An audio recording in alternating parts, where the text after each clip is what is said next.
Hello, everybody. Welcome to our Gaia live session. Today we have a new interview with a great flutist, composer, producer, and international musician. His name is Ron Korb, and he's from Canada. And we want to say hi to you, Ron. How are you today in Canada? Hey, Ron.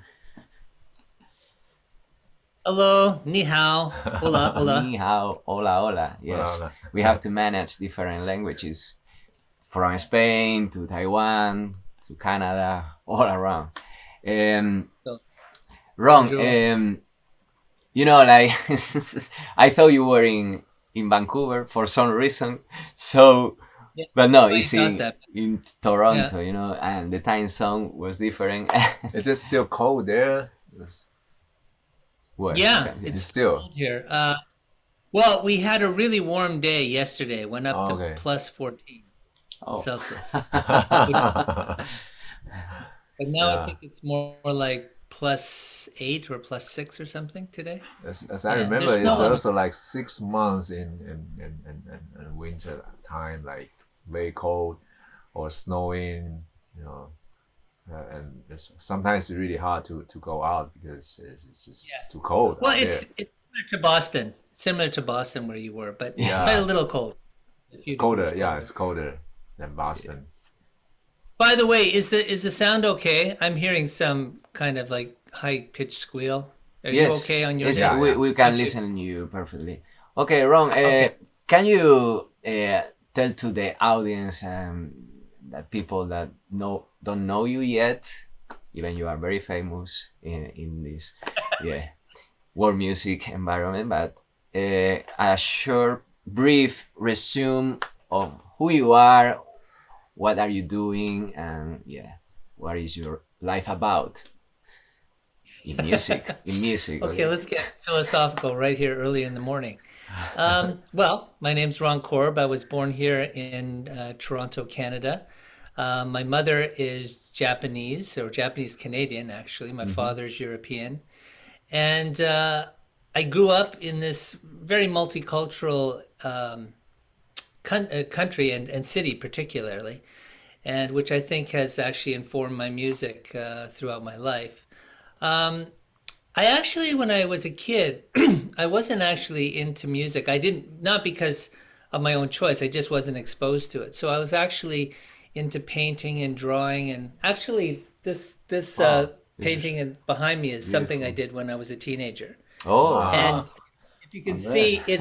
it's actually of a saxophone player, and like John Coltrane, I was listening to Wow. John Coltrane live at the Village Vanguard a lot back then. So everyone thought I was going to go into visual arts. And so I came to music actually later. I came to music sort of, I guess, around grade 6. They started to play the recorders. And then just in school, you know, I started to play the clarinet and then the flute. But I would say my first influence with the flute was probably Mo Kaufman, who was a Toronto jazz musician. Since both you guys went to Berkeley, you might know, like in I can't remember if it's the Red Book or the Blue Book, but his song "Swinging Shepherd Blues" is a standard. yes, That made Standard. yes, yeah. and he actually was playing jazz. He was a real jazz musician, but his album sort of had concepts like he would do like Mo Kaufman plays Bach and this sort of thing. And as a kid, I was getting into that, and I had a strange musical upbringing in the sense that most kids would be listening to rock and then they get into jazz. That's a typical thing I find with most of my colleagues. But I actually, for some reason, got into flute first, and then through listening to jazz flutists, I kind of got more into that, and then the classical flutists like James Galway and Jean-Pierre Rampal, and I started studying flute. And of course, when you study flute, it's always classical, so you get pulled into that whole classical thing.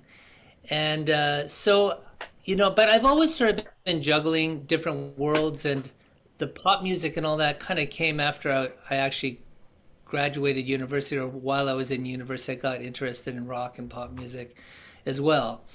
So but like I said, most people, they start with pop, then they go into jazz, and I kind of started with jazz, then I went into pop, and then world and new age and all these other things.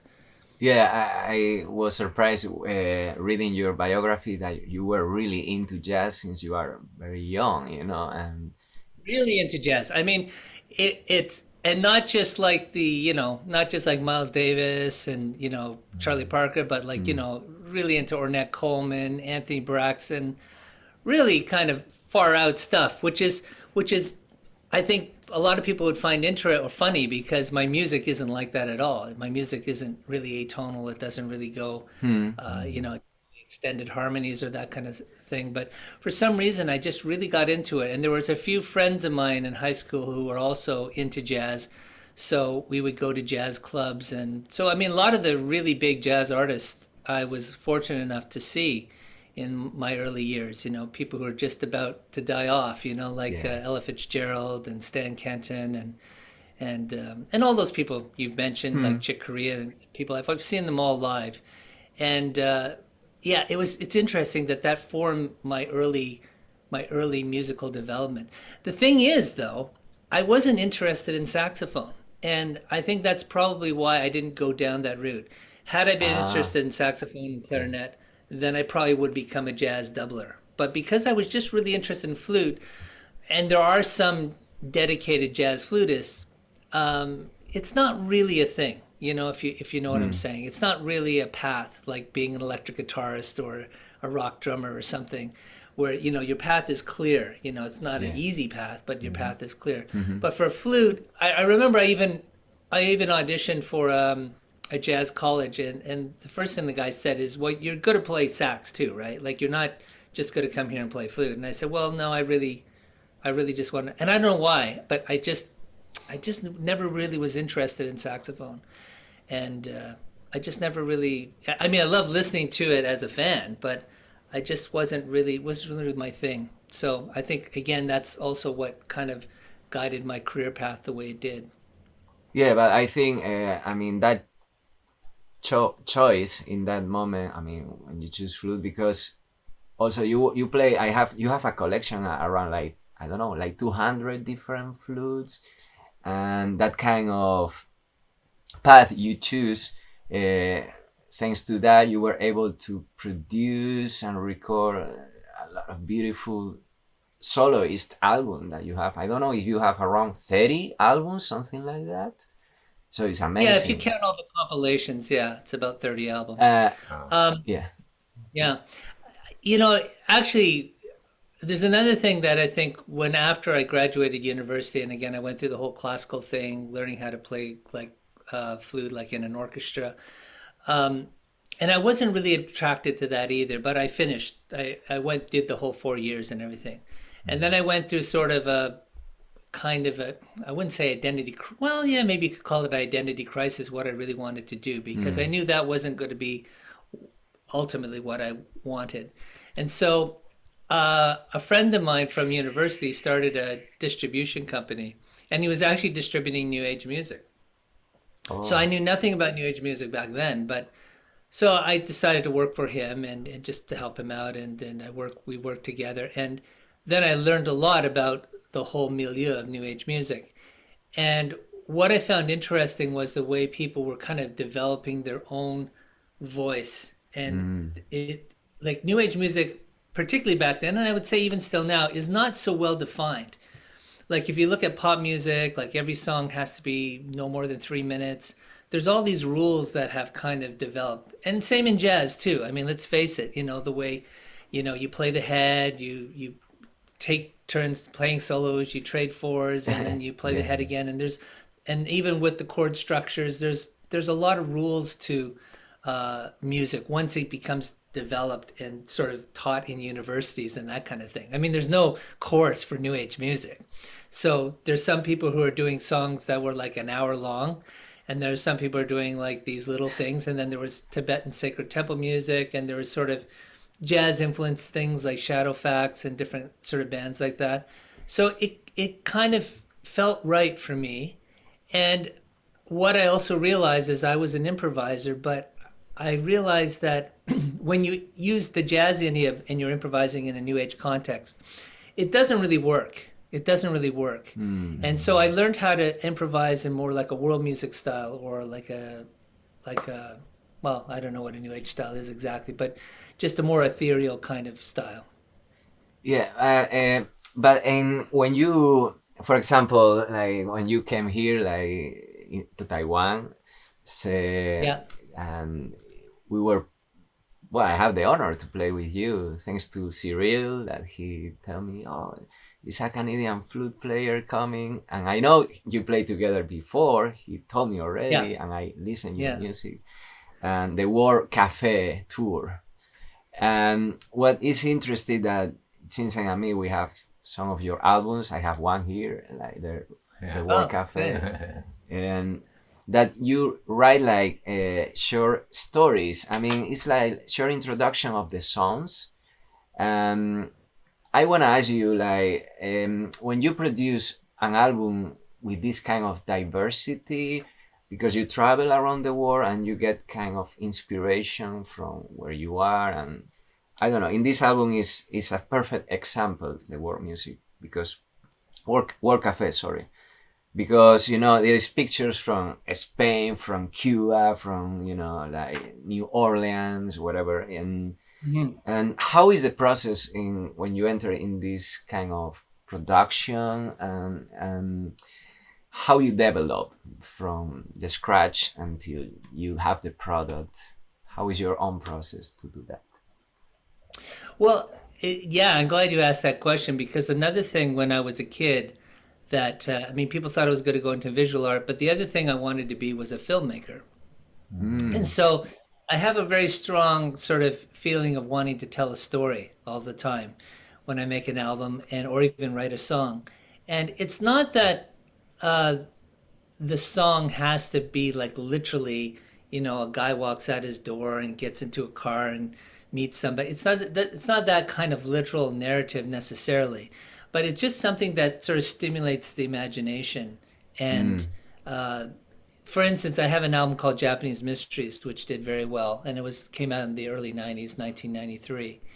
And like, for instance, someone will write to me from the States and say that, you know, they listened to the album in the car and it reminded them of their mother, you know, who passed away, and, you know, and then, but of course, you know, it's Japanese themes and Japanese instrument. I mean, it has nothing to do with someone, you know, who's living in Mississippi or something, but nevertheless, they're getting something out of it. They're getting some sort of thing. And then another guy from Winnipeg wrote to me about that same album, Obone. There's a piece of bone. He said he had to pull over the side of the road and he imagined like the moon coming. And that's wasn't my story that I had. I have a story myself, but that's great, you know, that people can kind of come up with their own stories.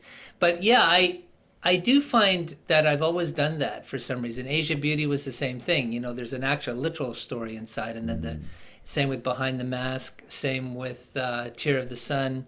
So I've always liked doing those sort of concept albums. And again, as a fan, I like concept albums, like the rock concept albums. You probably don't know this album by Cat Stevens called Numbers. No, it's I not don't, a very famous. I take a note right now. I don't think you know it, but it's a concept album, and it inspired me a lot when I was younger. So, but yeah, I do like things having sort of telling a story, even though there's no lyrics.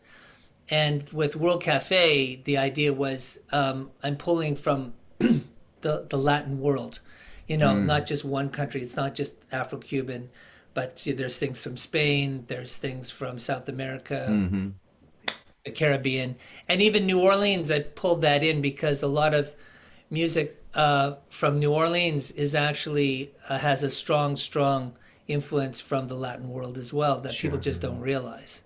Sure. And there's a case where I could actually play some sort of jazzy licks and play like more in a jazz style, you know, because of course, you know, it's about New Orleans, so it's not you don't have to hold back. But when I'm playing like things like on the Asia Beauty album, if you were to play those sort of jazz licks and those jazz extensions, it just doesn't work. It just doesn't have the right feeling for the music. So And sometimes jazz musicians come to me and they say that, yeah, like, how do you do that? Like, how do you streamline it like that and still keep it interesting? And part of what I do is I studied flute in Japan with Akao Michiko. She's a master musician and flutist, plays the shinobue and the ryuteki. And there I learned all about that kind of tone quality, like how to change the tone quality slightly and use these different textures. And that's something that really isn't done in Western music much. I mean, at least in the flute tradition, the classical flute tradition. I mean, sure, you play with dynamics, you play loud and soft, and there are times when you play with more vibrato, less vibrato, or different colors. But in Japan, those things are really exaggerated. Like, it's like here. And whereas in classical music in Europe, like, we're just sort of doing about this much, you know. And where classical music, of course, in Europe takes off is in the repertoire and the passage work. I mean, like, the very virtuosic pieces and pieces that are very well developed thematically, and that's how the thing balances. But, like, okay, I said I wasn't going to play anything, but like in Japan, you have that kind of, like, so you even this, like, a sound like this.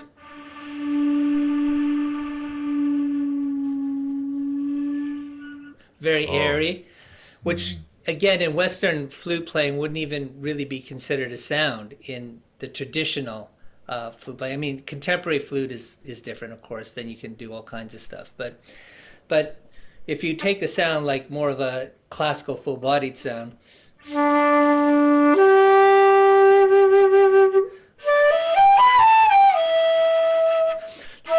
but in Japan you'll do all these.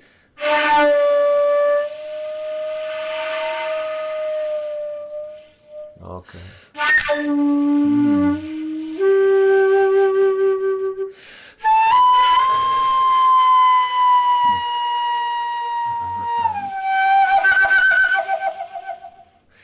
You know, all those sort of effects and like, again, different tone qualities.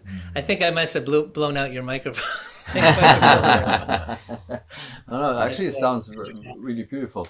I would have a question. In the as I understood, when you started to learn the flute, when you started to get into the flute, it was actually the classical flute you started to study, maybe not learn but study.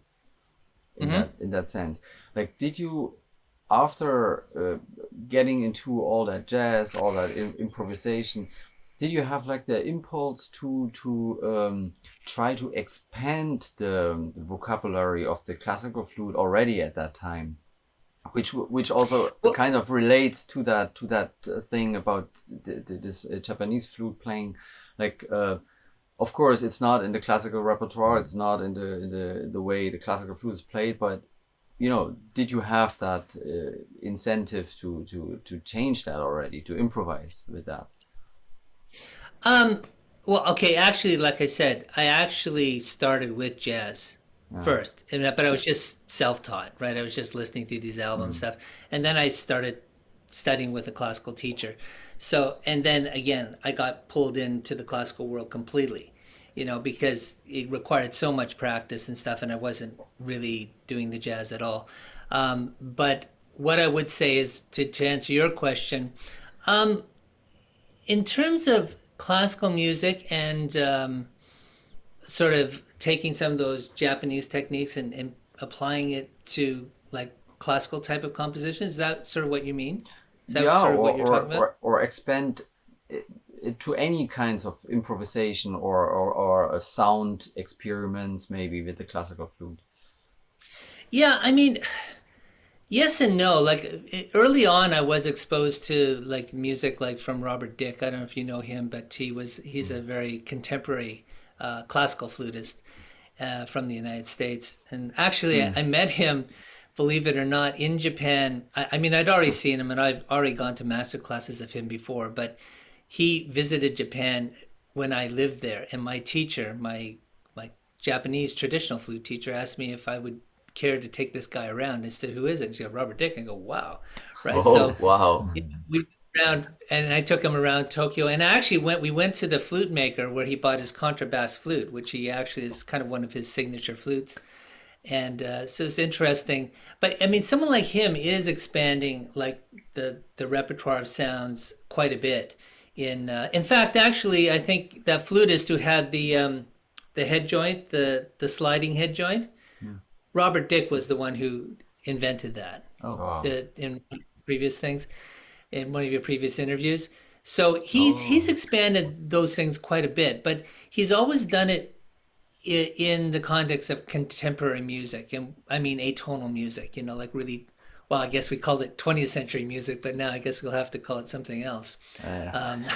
But contemporary. I mean, people, but I don't know. I think part of it for me is that I wanted to have music that people, like ordinary people, could listen to.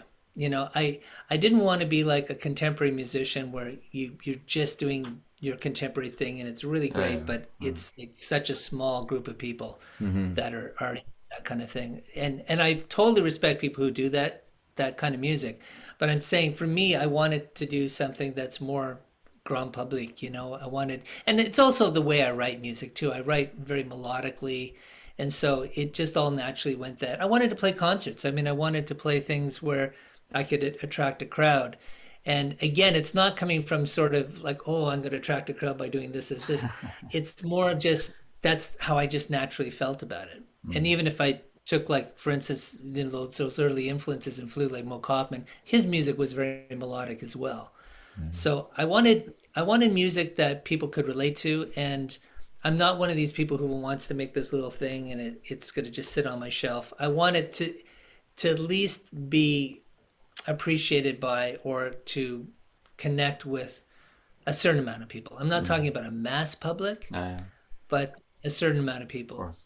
And by the way, this is something that me and Robert Dick, I'm sure he's forgotten this, but we talked about a lot when I was taking him around, you know, because he talked about like how contemporary music is tough and it is hard to attract audiences. And he looks at these pop people and he wonders like, how do they attract these millions and millions of people? And so even for him, who you think it wouldn't be an issue at all, because as far as contemporary music goes, he's the absolute top. I mean, there's nobody more famous as a contemporary flutist than him. I mean, there's others. There's quite a few others, but I mean, he's really like a legendary one. So, yeah, like I said, I just naturally gravitate to that anyway. And so that's why I always wanted to make music that was relatable. And have you been in free jazz, for example, this kind of direction? I mean, I have played free jazz with friends, but I've never. I wouldn't really be interested to put out an album like that because it's just not. It's just I don't know. You know, it's funny. I think jazz is something that you can really enjoy yourself. There was a movie. I think it was about the early days of EDM music. And the guy said something like, oh, well, if our EDM music or our new wave music isn't popular, maybe we can go to jazz. And he goes, no. The manager goes, no. Jazz is the last destination of the untalented. And I mean, of course, I mean, it sounds funny to us because we think of exactly the opposite, right? But Yeah. I know what they mean. Like, I remember I was in Japan. And I had just arrived there, and you know, you're talking to people, and a lot of jazz fans in Tokyo. But anyway, this one girl said, "No, I don't like jazz." And I said, "Why is that?" And she goes, "Because every song is the same song." Right? And from her perception, that's it. Like every song sounds exactly the same, whereas like the pop songs, they each have their own little world to them, and I mean, you and I know that's not totally true, and it's like we're all cooking with water. We're all using the same chords, and we're all using the same pitches and stuff. But anyway, and I'll tell you one last story. I was doing this festival in Poland, and anyway, so everything was going fine. All the correspondence was fine, and then I said, okay, I wanted to play with Polish musicians. So I said, is it okay if I just send jazz lead sheets or do you need fully realized parts, like grand staff parts for the piano player? And they were very, very worried about this. They went, jazz? I mean, you're not going to be playing jazz, are you? I said, no, I said, it's just jazz lead sheets is what we call, like, where you have melody and chords, but you're not going to be playing jazz, I hope. Like, and they were serious. Like, they really, it was sort of a classical festival, but it was just like, wow, like, is jazz that much of a dirty word that you can't? And so then it was kind of funny. The keyboard player they had was a real classical keyboard player. Wow. And so I was talking with him and I said, so are you okay to, he said, well, I'm a composer, so I'm sure I can do it. And then I just said, I'm writing everything out. he could just read that easily and interpret parts that easily. And anyway, and he wasn't a contemporary, by the way, he was a really contemporary keyboard player, like pianist.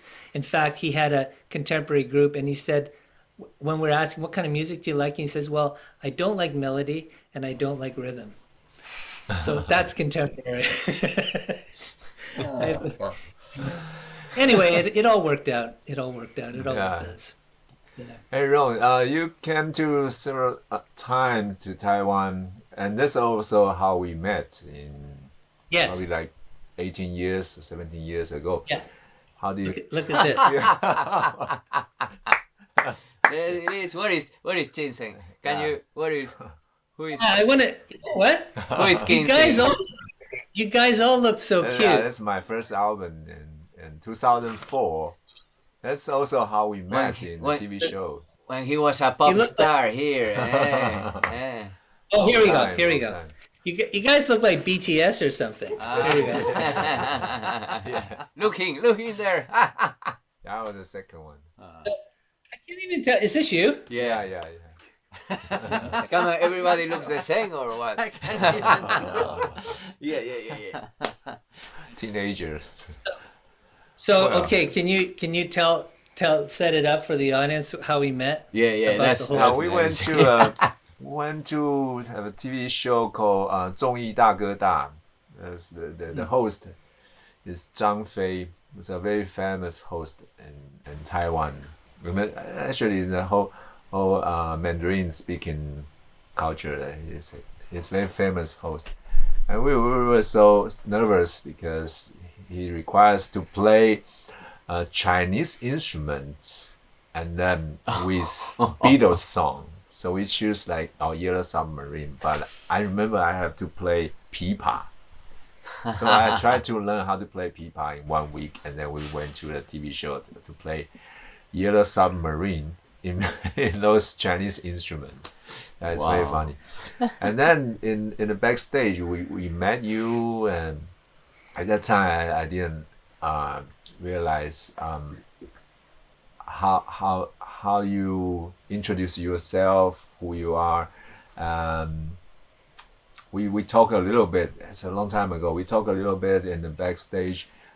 Try to exchange the CD at that moment. Yeah, and it's quite nice memory in the backstage. But I didn't hear how you play in the TV show because usually the setup in the TV show takes a long time and it takes turn. So usually it takes like 12 or 18 years in the TV station.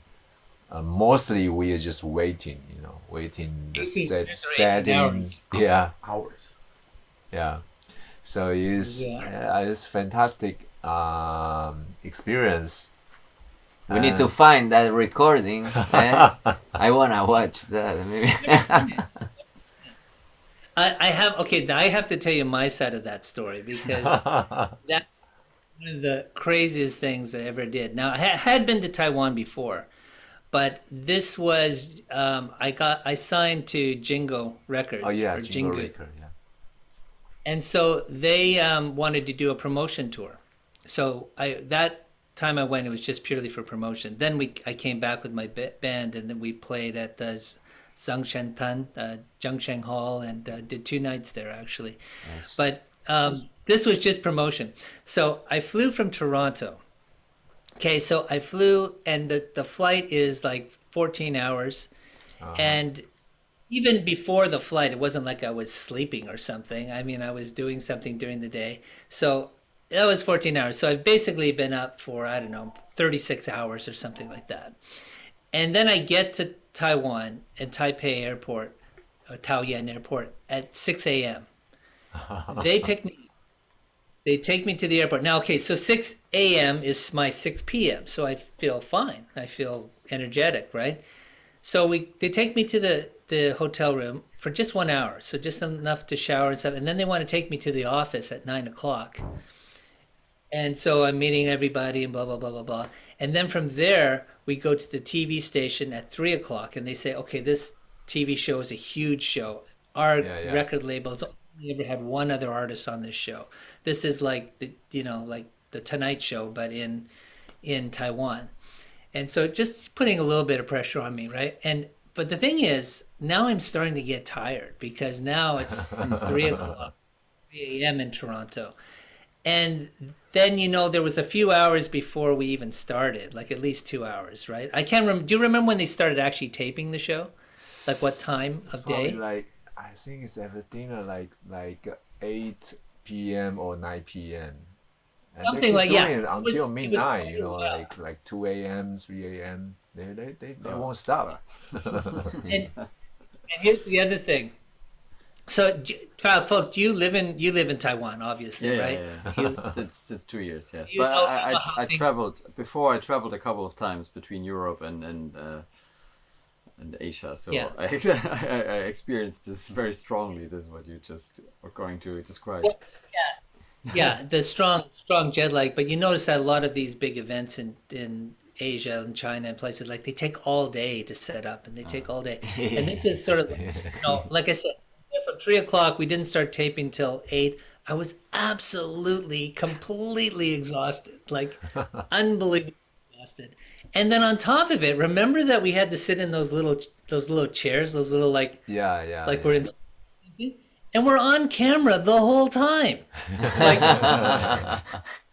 and I think in Fega he would tape like 4 hours, and then they would just take out all the boring bits, and and that's the other thing they said. I hope you're not one of the boring bits. I hope you're actually going to be on the show, and blah blah blah.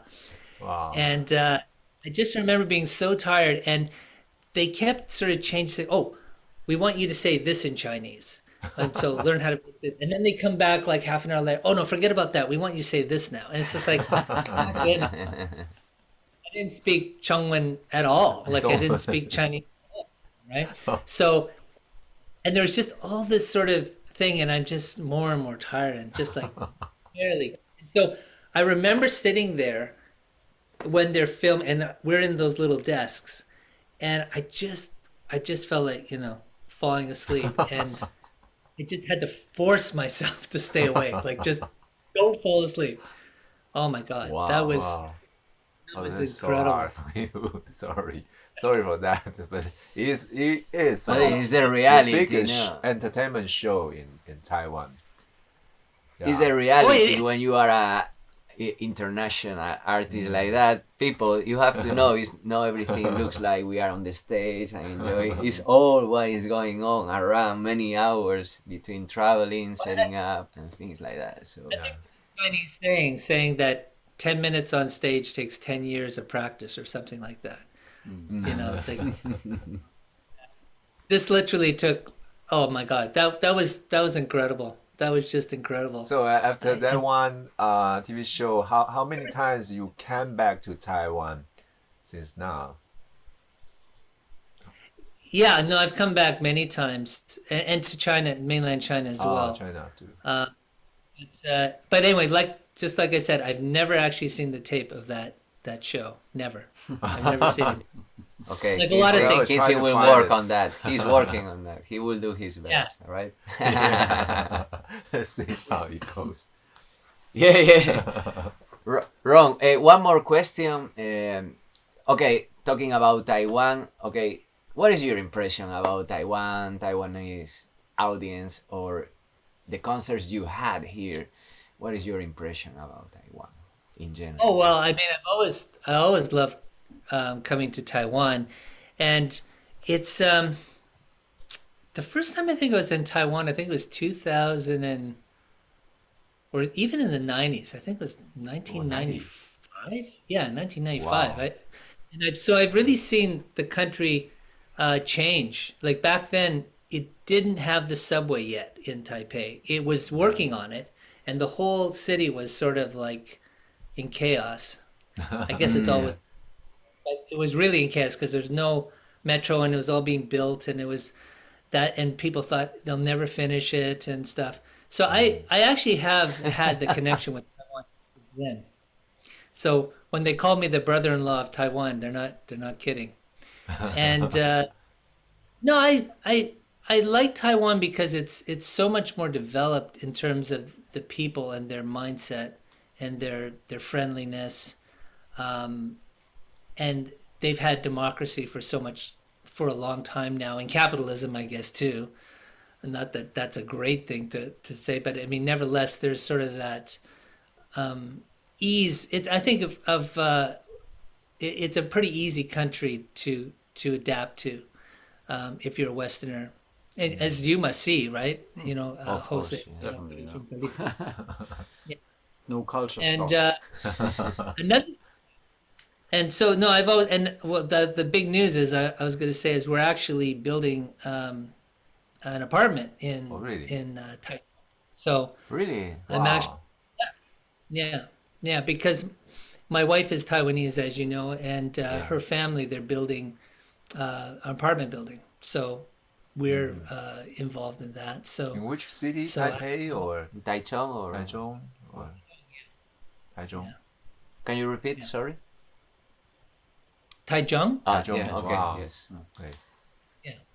That's Good, cool. good. Yeah. Wow. A good city. Good city. Pretty Japanese style design. No. Yeah. Good. Yeah. Good. I'm not going to be with you city slickers in Taipei. I'm not good. Yeah. But that's the other thing I love about Taiwan too. It's so Congratulations. small. It's so easy to get around. Yeah. Good And- transportations. Yeah. It's easy to move around. High-speed rail. Like I said, and friendly people. And no, I always loved Taiwan. And like I said, it's great because you can play a concert in one city, and even just go back to your house, and sleep in your own house. Whereas in North America, of course, it's rarely you can do that because it's so spread out. Yeah, we were talking Falk and me the other day. Like, hey, man, did you experience any time like the MRT was delayed or something? No, never. Like the MRT here, is pretty awkward, you know, and like, yeah, it's pretty good. So yeah, it's Ron, pretty easy. You said something about big news you wanted to. Yeah, that big news. apartment. The Ah, apartment. that's the apartment. Okay. So that means you will come more and stay longer, right? Yeah, hopefully. I mean, And again, we you can play know, more. there's been so much like I mean here in Canada everything's locked down, everything is sort of it's really hard to travel now. Actually this month things are opening up, but who knows, I mean it's been such a crazy period. But I mean the other thing I like about Taiwan is it's also easy to travel to other Asian countries. Like it's Yes. easy Oh yeah. and easy to go So to Thailand. by the way, do you have some other plan or music tour coming up in this year or next year? Can you tell us about that for the audience? No, actually, I don't, because COVID. I haven't really. Because of COVID. Well, like, there's no point, and now it's almost like I've gotten used to just you know, not pursuing that much. I mean, I've still actually played on quite a few albums in this period, but of course, you know, I can just do it all from home, right? Which is kind of the way. So I think the world has sort of changed permanently in that regard. I mean, one good thing about if I did live in Taiwan, or at least spend, you know, several months a year in Taiwan, is that it would be easier to perform in Taiwan because Yes. Oh yeah. part of the challenge is, coming from North America, and I can only be there for like a week or 2 weeks or even a month, but you have to jam everything in there, and often it doesn't really work that way. They want you to play in a completely different month, and so you just have to say no to those people. So hopefully it will sort of open up more possibilities there. Fantastic. So we wait for you here. Welcome, and we have a studio here, whatever, or place to the house perform. Won't be finished. No problem. 2020. They just started. They just broke ground a month ago, so it's going to take a whole year to make the building. We are patient. You'll come. Well, Ron, thank you so much for this wonderful interview and share with the audience and with us all these experiences. Also, like, Ron has a really nice website we will put in the description, so you can find his albums and all his works. Like, you will see, it's a lot of great information there, and remember to subscribe to our YouTube channel and press the bell to get notifications. And guys, thank you so much for being here. Thanks, Ron, so much for your time. We really appreciate it. We wait for you here, as you say, or we can go to Canada when we can do an exchange also. And man, thank you for watching. Thank you. Find that. Yeah, we are here too. Okay, we have here. We have more. I'm trying here. to find the Look. Oh, this is and this is the Celtic one. Celtic one. That's from the same period. And that's when it touched my heart. That's how he exchanged at that moment in the backstage. Right. Wow. Oh wow, that's the album. Like, this is like for the museum. This moment. You have to find that tape. You have to find that tape. I have to find that tape. Yeah, it must be a VHS. Gotta be somewhere. 8 or something. Yeah. But I will find that tape. That went by really fast. I thought, wow, it's gonna be an hour. It's gonna be really. I didn't even have time to play any of these things. No, please. To conclude this wonderful interview. Why is that? The instrument, what kind of flute? It's an India, no? From the native, no? Yeah, it's a native flute from North America. It's the indigenous people played, and I play it on that Stuart Copeland video, the Stuart Copeland Ricky Cage video. It's true that you collaborate with one of my favorite artists, Stuart Copeland, and you send me the link. I am playing with Stuart, and say, what? Oh my God. So it got nominated for a Grammy, and the Grammys are April 3rd, so it's coming up very soon. Ooh, good.